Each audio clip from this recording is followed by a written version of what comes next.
Welcome to Building the Future. I'm your host, Kevin Horick. You can check out the radio version of the show every Tuesdays and Thursdays at 2 p.m. Eastern on WDJY 99.1 in Atlanta. We also air on a podcasting network in Los Angeles called the 405 Media. There's a TV version of the show that airs on KMVT 15 in Silicon Valley at 8 p.m. Pacific on Tuesday nights. Both versions of the show air in other states. For these show times, plus past episodes, please visit the show's website at buildingthefutureshow.com. The music for the show is done by Electric Mantra. You can check him out at electricmantra.com. Join me at the 10th Annual Media Excellence Awards on January 18th in Beverly Hills, California. The attendees and I will be celebrating innovation and leadership in technology and entertainment. There are 20 award categories with 1,000 nominees. These awards honor those who are creating groundbreaking technology to better our lives and celebrate the hard work, determination, and brilliance in the leadership within the companies which create the new world we live in today. I will be recording nominees and winners at the awards. For tickets and more information, go to MediaXAwards.com. Welcome back to the show. Today we have Adam Farino. He's a regional personal training manager at Equinox. Adam, welcome to the show. Thank you so much for having me. Yeah, I'm excited to have you on the show. I think what you've kind of done and are doing is actually really cool, kind of from obviously like a training side, but also kind of from a business side. And I think some of the things that we'll talk about today can really benefit anybody kind of looking to do something, you know, in a kind of physical business. But maybe before we kind of get into all that fun stuff, let's get to know you a little bit better and start off with where you grew up. Sure. Actually, I grew up in New York. I was born and raised in Queens, so in the city. Mm-hmm. And then as my family got a little bit larger, they wanted to give us more of that suburban experience. So we actually moved out to Long Island. In particular, I grew up in East Meadow, which is in Nassau County. Okay. From there, after I kind of excelled through sports, especially in high school, I was a baseball player. Okay. At that time, I started shopping around and wanted to play at the university level. So I went to the Sacred Heart University in Fairfield, Connecticut, where I played for 4 years. And then I also got my undergraduate degree in biology as well. Okay. That's been a little bit of my upbringing and my education. And then I also went to grad school at the University of Nebraska. And I came to this crossroads in my life where I had studied biology, but I didn't want to go the pre-med route. And I said, how can I marry both the biology with fitness or in this case with sports? And I thought that strength and conditioning coaching and the fitness realm was the perfect scenario. So that's why I went to the University of Nebraska for nutrition and exercise science.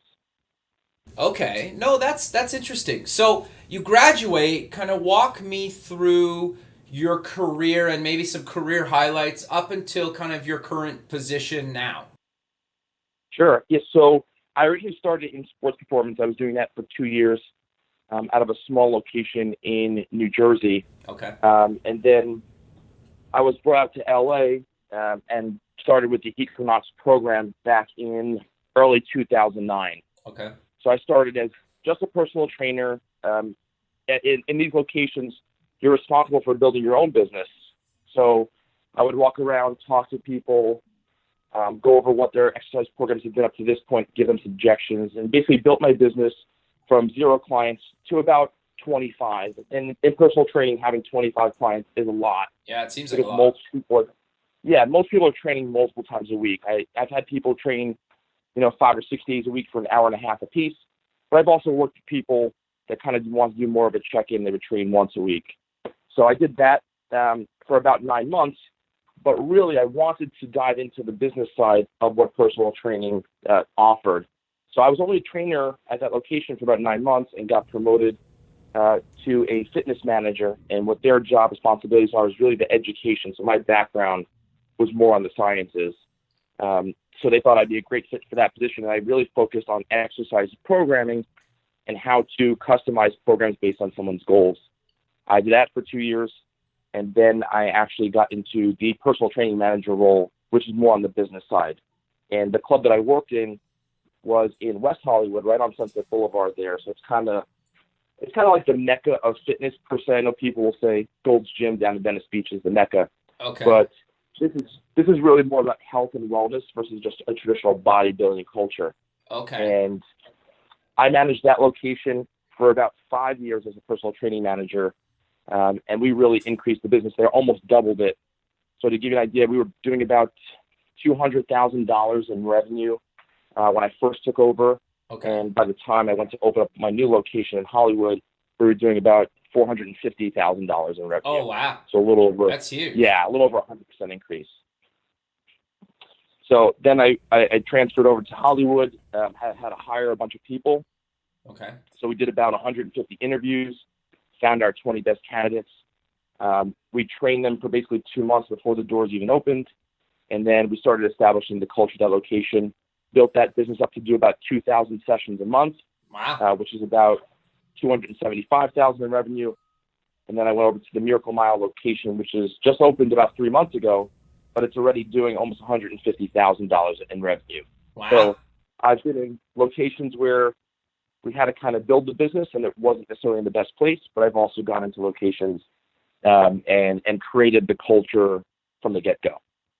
Okay, no, that's very cool. So walk me through kind of a traditional kind of day for you, because you got, like, obviously you're doing some personal training stuff, but then you're also kind of doing obviously the business side of things, and then you're probably doing just kind of dealing with the day-to-day kind of, staff kind of issues, good or bad. Is that fair to say? That is 100% fair to say. We always hope that when we walk through the door, most of the issues are better rather than worse. Sure. But it is definitely a split. So normally my day consists of about waking up 5 o'clock in the morning. Oh, wow. I'll start making my own breakfast, head in. Takes me about 45 minutes to an hour to get into work. So I'll get in about 6:30. And then the first thing I really do is go through any of the new members that we've acquired over the last 2 or 3 days and try to reach out to them. So my job is also to support my staff and help them build their business on an individual level, because when that happens, obviously the department also grows too. Right. So I start off by reaching out to them. At 6:30 in the morning, it's never a pleasure to call people. So we usually start with emails in the morning, and we'll do calls later in the day. Right. And at that point, I almost do a slight needs assessment. And what I mean by that is I'll ask them a couple of questions like their current fitness goals, what injuries they may have or have had in the past, if they have any preferences as far as a specialty within a trainer, because you do have trainers who will be more fluent with corrective exercise or boxing. We want to make sure that they enjoy their experience. And then also schedule is a big deal too. Obviously, as trainers get a little bit busier, it does make them a little bit more difficult as far as slotting into their schedule. So we'll start off by doing that. And then a lot of it's really meetings with staff individually throughout the day to work on skills. And I think the biggest misconception that a lot of trainers have when they first jump into the industry is they just think, I'm going to write exercises on a paper and be able to walk people through it. But training is so much more about building relationships with people and being able to communicate effectively. So we work a lot on those soft skills and do a lot of practice and role play on how to communicate things that are supportive to a member, to a client, and they feel like that you actually genuinely care about them, so that way you can convert them over into a traditional training client as well. So we have those meetings, developmental. In my location right now too, we also have it's called PureX, which is a medical concepts aspect to personal training. So they run you through the little mask that you'll put on and run on the treadmill. It measures your oxygen consumption and your CO2 output, and it tells us how your body uses certain substrates, that mean being proteins, carbohydrates, and fats for energies. So we kind of run through some practice with that on a regular basis. And then from there, I also have some of my own clients still as well. So it's a little bit of a developmental role. It's a majority developmental role. It's a little bit more on business development for my people individually in the club. And then also I still have a few clients that I work with who I'm truly passionate about and enjoy spending some time with them and changing their lives in a positive way. No, I think that's great, man. And that's actually kind of interesting. And like I was telling you kind of before, I'm probably not I would be almost like a challenge client, I think, because I have always kind of struggled with, I'm not like overweight, but like I could be a lot fitter than I currently am. And I think part of the problem is like just getting to motivate, like say somebody like myself has to be a pretty big challenge sometimes. Like I get that if I'm accountable to somebody and I need to be somewhere, it's probably easier. But getting somebody like myself over that kind of hump where they're coming on a regular basis must be a huge challenge sometimes. It really is. The thing is, you have to try to understand why that person's sitting in front of you, and it's different for everyone. Sure. For some people, it may be, keeping up with their children. For some people, it may be to live an independent life, especially as we get older. And then it is Hollywood. It is the Los Angeles area. So Sure. for some people, it is just looking good or getting ready for that next role. But there is a reason why they're sitting down in front of you. You just got to kind of figure it out and then always go back to it. So if you're consistently reminding them of why they're there and why they're trying to be a better version of themselves, it helps hold them accountable and keep them motivated. And also keeping open communication throughout the day and the week is also important. If you're only training someone once or twice a week, there's a lot of downtime, right? So there's Sure. 170 some odd hours in a week. And if you're only working with them one-on-one twice a week, well, there's a lot of opportunity for them to kind of stray. So just make sure that you're consistently keeping up with them and checking in, again, to show you care, that you're invested, and it helps hold them accountable. Because in a sense, they don't want to let you down either as their fitness professional. Yeah, okay. No, that makes sense. That's interesting. So I know you kind of mentioned it before too. Like, you guys seem to be doing some pretty cool stuff kind of with technology and a bunch of kind of athletes. Do you kind of want to walk me and the listener through kind of what you guys are doing in those spaces? Yeah, absolutely. So what we do is anytime that we have someone who's a high performance living type person or has to get ready for a specific athletic event, we do really extensive testing, not just your traditional body fat measurement, but we really try to gear the testing towards what's ever relevant to their goals. So for example, if we have a basketball athlete and we're trying to make them more explosive, we're going to do some kind of testing. We might test their vertical jump. We might test their power output based off how much force they can generate accelerating from the ground. And then from there, we customize their program based on those results, and we consistently retest. So what the technology does is allows us to it gives us data points as a starting position, and then it gives us further information as we start to manipulate their program to make sure that the programming is the most effective for the athlete. So to have someone be able to jump a 34-inch vertical and to see them just 8, 9, 10 weeks later to be able to elevate their vertical to 37 or 38 inches is very significant. Sure. And especially as you have the athlete who's maybe going from the college level to the professional level, it could elevate their draft status, which would also change, obviously, their situation financially as well. So The technology allows us to grab more data, and then from there, that data allows us to identify if the program is effective and what changes we can make to make it more effective for the athlete. Okay. No, that makes a lot of sense. So do you also kind of help with like nutrition and kind of meal planning? Is that something you guys do? Yeah, 100%. So the higher level trainers within the Equinox culture are certified in nutrition. I guess I have a little bit of a leg up just to give you a little bit more of the background. When I went to graduate school, my grad degree is primarily in nutrition. Okay. So I was doing nutritional coaching before Equinox even had it as part of their system. But what we noticed is that putting the proper fuel in your body is just as an effective tool as being part of the appropriate workout or the best workout for your goal. So it's really a combination of the food that we consistently consume on a daily basis, but also the exercise and the movement that we do to accelerate your results. No, yeah, okay, that makes a lot of sense. So for people that are maybe like myself that are, I don't know, a little bit, well, not traditionally known for going to a club, like what do you kind of tell them to at least maybe start on the journey to potentially working up to coming to see somebody like yourself? Because I think in a lot of cases it's a little bit intimidating, and I'm speaking from my own kind of experience and kind of thoughts on this, is like coming to see somebody like yourself when I haven't really done a lot in the last few years is kind of intimidating. 100%. And I would say this, everyone's fitness journey has a different starting point. Okay. And it's not about necessarily comparing yourself to others.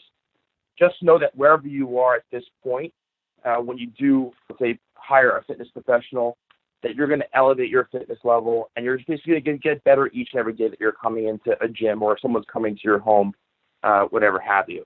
But I would say is I understand why people feel intimidated, and people will sometimes tell you that they want to get fit before they start working with the trainer. Yeah, But to be exactly. 100%, yeah, to be transparent, Yeah. I would say 96% of the time that doesn't work, because that's like going to a doctor and saying, I want to get healthy before I come see you, Okay, interesting.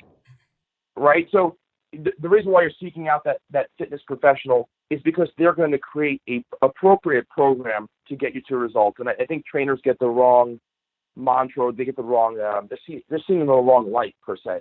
Okay. Everyone sees Jillian Michaels on TV, and it's, burpees and jumping and running.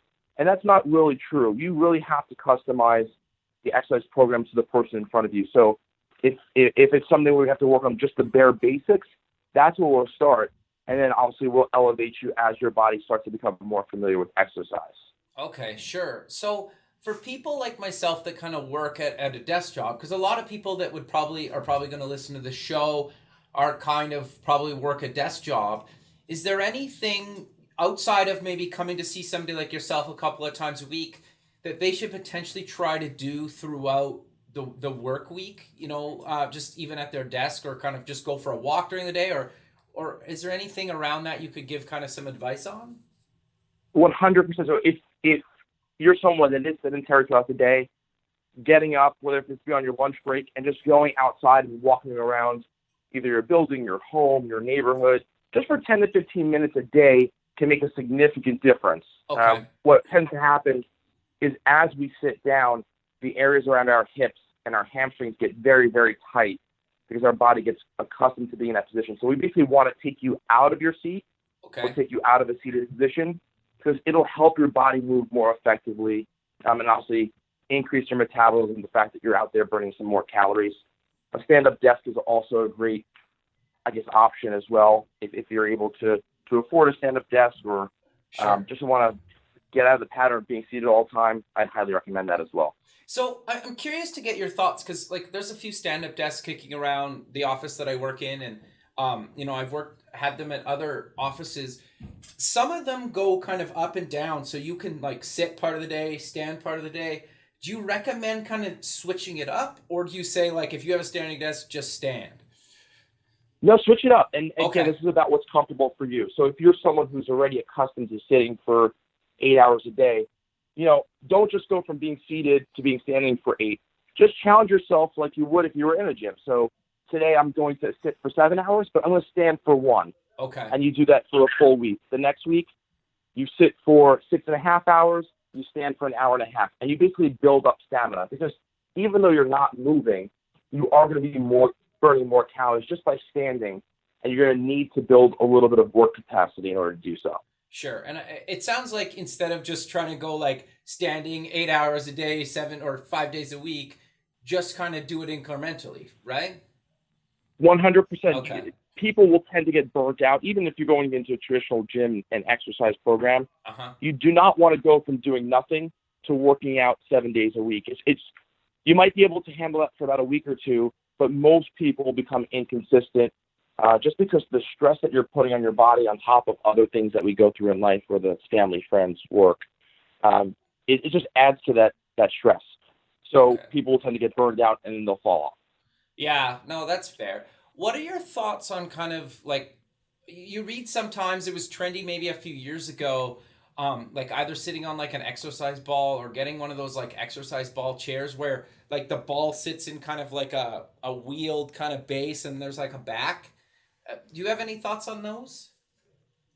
Yeah, they are great for core stability, so I don't want to minimize that. It's definitely like a progression from being in a traditional seat. Okay. However, you still want to get up out of that position from time to time as well. So don't just rely on sitting on the ball and saying, hey, well, it's an unstable surface, so it's more effective, which is true, it is, but you still want to get up and out of that position from time to time as well. Okay. No, that's great. Is there anything else that you kind of tell people just kind of on a day-to-day basis to think about when they're maybe working at a desk job, or maybe they're out and about? Like, is there anything that they should do if they're a little bit more active in their job? Yeah, if you're a little bit more active in the job, at that point too, it's important that you don't forget that nutritionally, it's such a large part of the way you feel and also just your overall results. So being able to eat on a regular basis, I would say even as a fitness professional, my biggest area of opportunity to be a better version of myself is to make sure that I eat more regularly. It's very easy to fill my schedule with meetings and clients and workshops, but what tends to happen is I forget about myself. Make sure that you still make yourself a priority, whether that is being consistently active or eating on a regular basis, in order to keep your vessel the best it possibly can. Sure. And if you're someone that just wants to make some additional changes, let's say you are at the desk place, and we talk nutritionally, there are a lot of great healthy food options that you can kind of keep around your desk that don't necessarily need things like refrigeration. And it's something that you can snack on throughout the day, which again will keep your metabolism high and change your body in the ways that you want to change it. Sure. Do you have some good examples of those?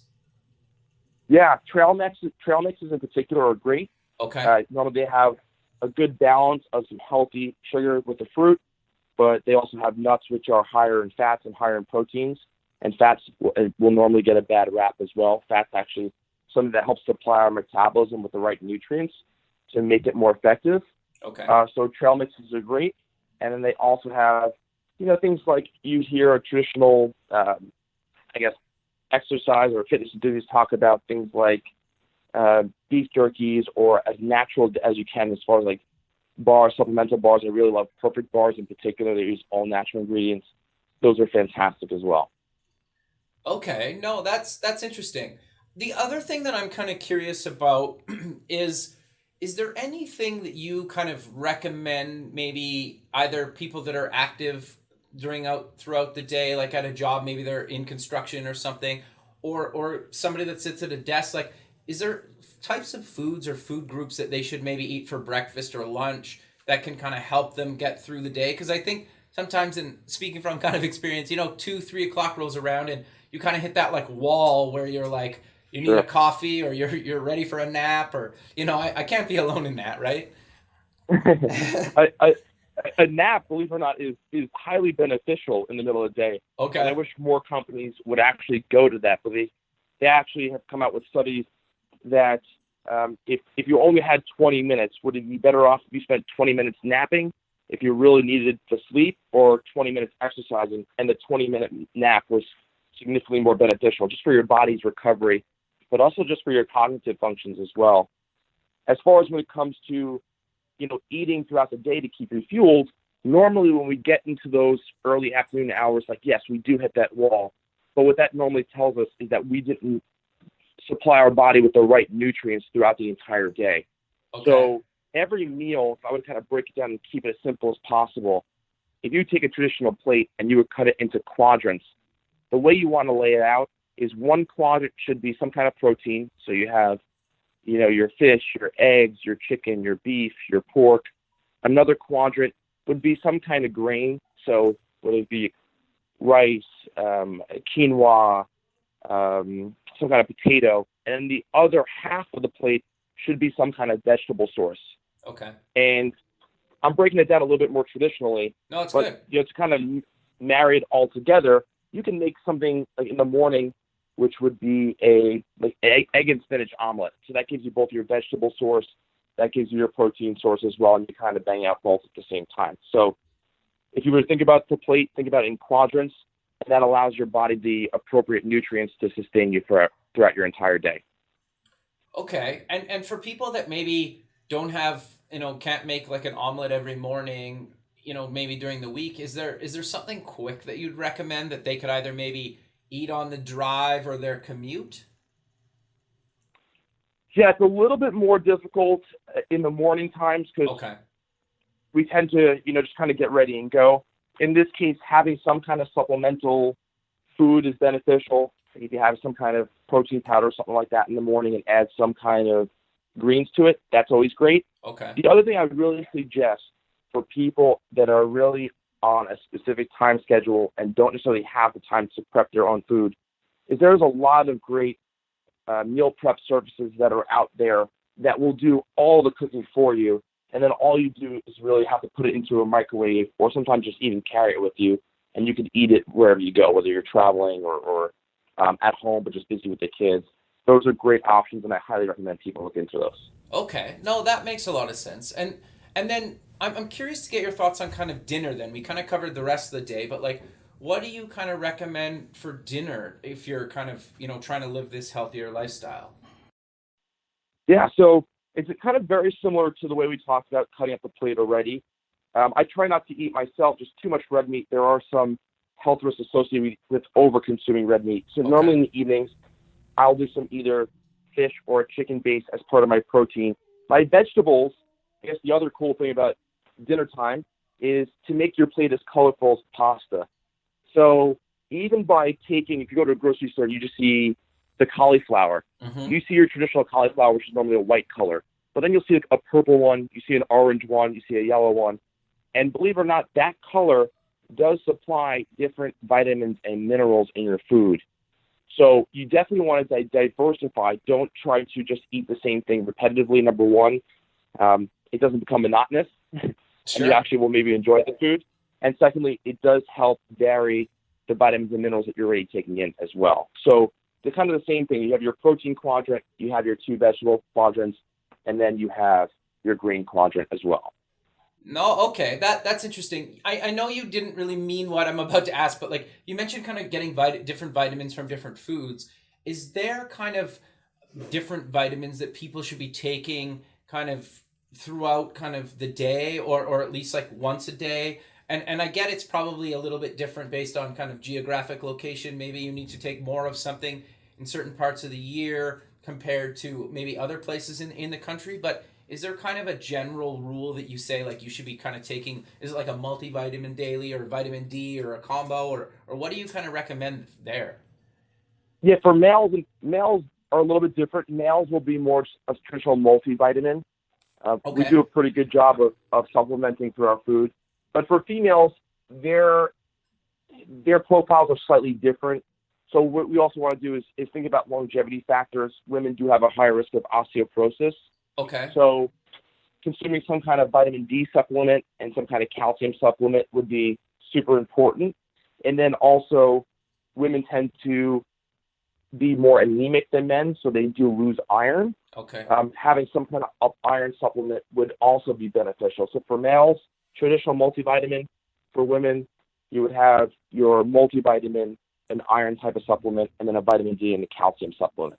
Okay. No, that's really good advice. So I kind of want to dive back a little bit into maybe the training side of things. And I get it's going to be a bit different for everybody, but what do you kind of traditionally say? How many times a week should people try to do something? Like, is it twice a week? Is it 3 times a week? Is it for 30 minutes? Is it for an hour? What do you kind of originally kind of maybe start somebody off with, or maybe somebody that's kind of been doing it for a while? How often should they be kind of concentrating on this in a week? Sure. So the person who is breaking back into exercise 3 days a week for an hour apiece is going to be the most beneficial. Okay. And what that allows you to do is also break up your week a little bit so you have some recovery time. Especially in those first few weeks, you're going to feel a little bit more sore. That's totally normal. Those muscles that were sleeping are going to reactivate. Right. So going in on a Monday, Wednesday, Friday, and that way you have a full day of rest in between, or a Tuesday, Thursday, Saturday, that's super beneficial because it's the appropriate balance of exercise stress, but the right amount of rest for your body to fully recover. Okay. For someone who's a little bit more avid of a fitness enthusiast who's maybe been doing it for quite some time, if they can go to 5 days a week, that's fantastic. And same thing for a full hour.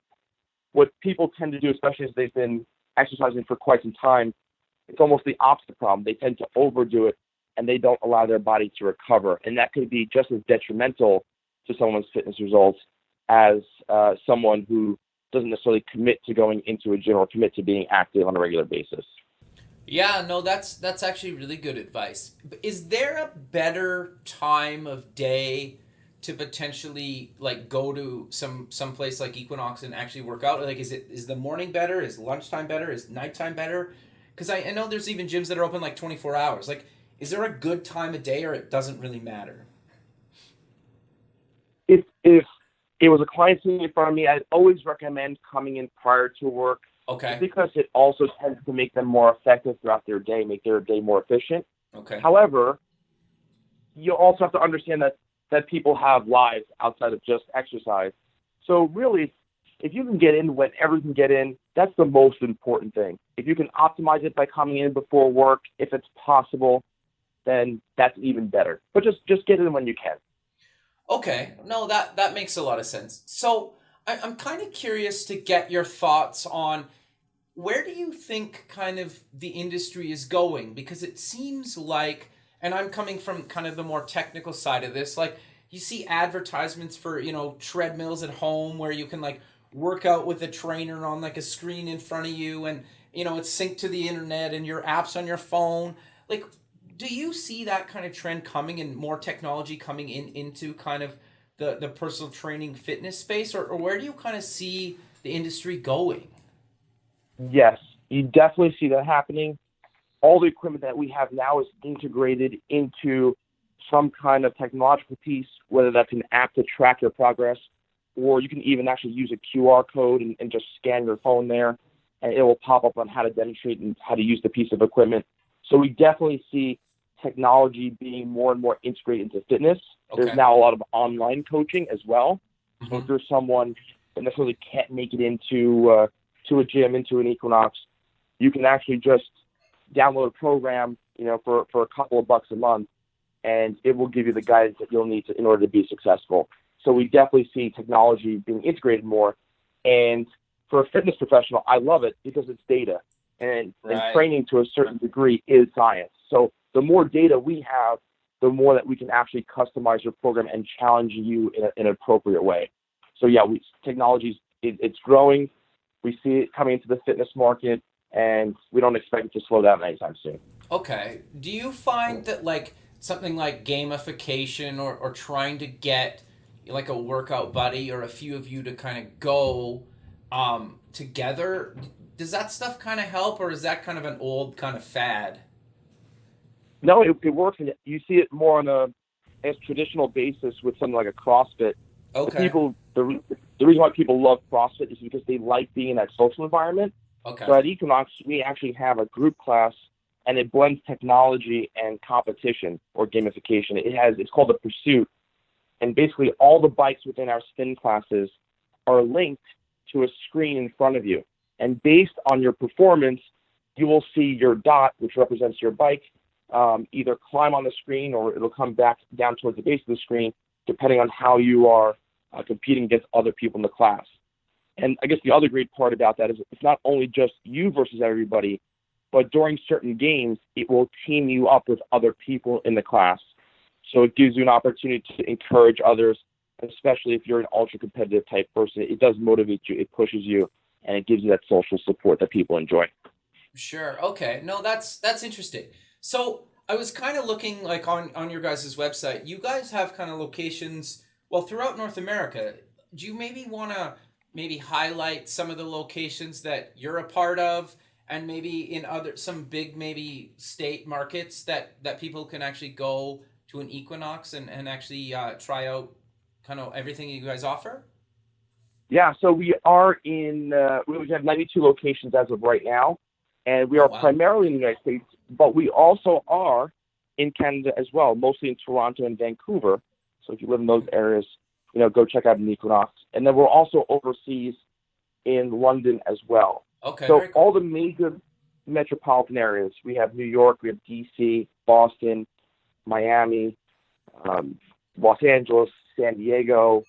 We have some locations down there in Dallas, Texas, Chicago, and we're expanding. We're always looking for new markets to jump into. No, that's really great. So does your membership work at kind of any one of them, or is it just based on one location? Yeah, so they have different levels. There is Okay. a select location, which is just one. Okay. They have an all access, which is probably about 95% And then we have a thing called the executive level, which is any club, anytime that you want. And there's only certain clubs that are considered part of the executive level package. So out here in Los Angeles, our West LA location would be one of them. Okay. If you ever come to LA and you go to the West LA Sports Club, it's like working out in the mall. The place is absolutely huge. Racquetball courts, tennis courts, basketball courts. It's a compound. It's got literally everything. So that's kind of the executive level membership at Equinox. Okay, very cool. And then just for people that maybe tuned in a little bit later to the recording, which locations could they potentially come see you or somebody on your staff? Sure. So I've worked in 4. I started at West Hollywood, which is right there on Sunset Boulevard. Sure. I think at the West Hollywood, if you ever get a chance to be in LA, you got to go. It's just an amazing culture. Obviously, it is Los Angeles. All the people are beautiful. It's just kind of a fun environment to be in. Sure. You can also go to the Hollywood location.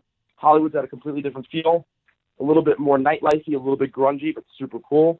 And then you have Miracle Mile, which is a little bit more swanky. It's across from the La Brea Tar Pits. Definitely has more of a high-end feel. And now I'm currently over at our Beverly Hills location, which is located right off of Rodeo Drive under the William Morris Endeavor offices. Okay. So they all have a little different feel, but they're all fantastic. That's very cool, man. So we're kind of coming to the end of the show, but I definitely want to kind of cover your involvement with kind of the Media Excellence Awards. I'm actually going to be there next Thursday, so we'll get to meet in person. But how did you kind of get involved with that? Yeah, so I was lucky enough 3 years ago to meet Sarah Miller, who runs the MEAs, and I started working with her on a regular basis. So she would come in, she would come in, see me 3 or 4 days a week, and she would constantly talk about the awards. So she would come and ask me to either help out or to come and present. This year, she actually has asked me to come present the technological piece on health and wellness. Sure. If my schedule allows me, I'll also be there on the 18th. That's how I got involved, and I hope that, going forward, she'd keep asking me to come back because it's a great event. The people that you meet through the MEAs are fantastic, and it's just a good time. We all get together to be able to celebrate our accomplishments, the accomplishments of others. So it really is a win-win for everybody. No, that's really great, man. But Adam, we're coming to the end of the show, so maybe let's close with mentioning where people can get more information about yourself and Equinox. Sure. If you want to get more information about myself, we're currently working on updating my website, which is farinofitness.com. So it's Farino, fitness.com. And if you'd like to learn more about Equinox, it's very similar. You can go on to equinox.com. You can learn about what locations are closest to you, what our class schedules look like, and then also what our fitness professionals can do for you on a daily basis as far as bringing out the best in you. Perfect, Adam. Well, I really appreciate you taking time out of your busy schedule to be on the show, and I look forward to meeting you in person, and have a good rest of your day. I appreciate it. Thanks for having me, and look forward to meeting you as well. Thanks, man. We'll talk soon. Okay, bye. You got it. Thanks for listening. Please visit the show's website at buildingthefutureshow.com. Also check us out on Facebook at Building the Future Show and follow us on Twitter at Building Show. The music for the show is done by Electric Mantra. You can check him out at electricmantra.com and keep building the future.